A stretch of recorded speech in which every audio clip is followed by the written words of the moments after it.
yang kita alami ketika kita tumbuh kembang. Itu bentuknya bisa setidaknya ada 3. Ada trauma-trauma kecil, kemudian ada trauma medium atau yang besar. Setiap orang itu ketika dia tumbuh kembang, dia pasti mengalami banyak hal dalam hidup. Misalnya kita bicara tentang filsuf modern Alain de Botton. Dia percaya bahwa di dunia ini hanya 50% manusia yang mendapatkan kesempatan tumbuh kembang yang sehat, sementara 50% lainnya itu mungkin tidak sebahagia pada umumnya. Maksudnya cara ia dibesarkan.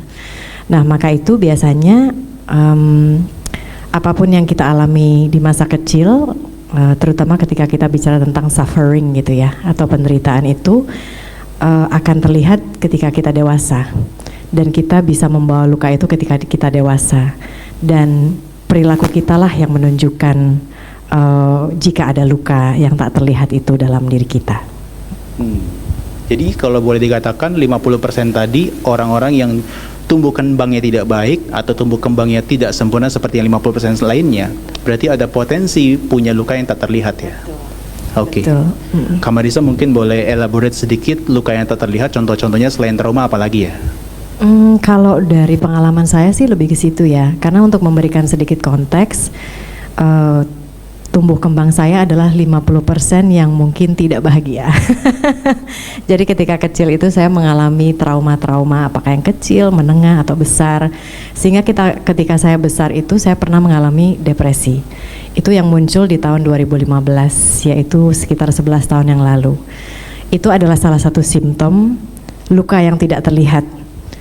Pada satu masa dalam kehidupan kita akan mengalami mental yang jatuh. Dan itu sebetulnya menjadi tanda bagi kita untuk, oh kenapa nih tiba-tiba kok mental saya jatuh. Tiba-tiba saya mengalami depresi. Depresi itu bukan sesuatu yang harus kita takuti, karena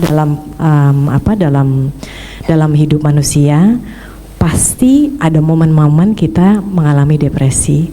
Dan itu bisa kita jadikan tanda untuk melihat ke dalam diri sebetulnya apa yang terjadi dalam diri kita. Memang harus kita tatap, harus berani kita tatap, sehingga kita bisa mengurai derita ini, sehingga kita bisa memiliki hidup yang lebih damai.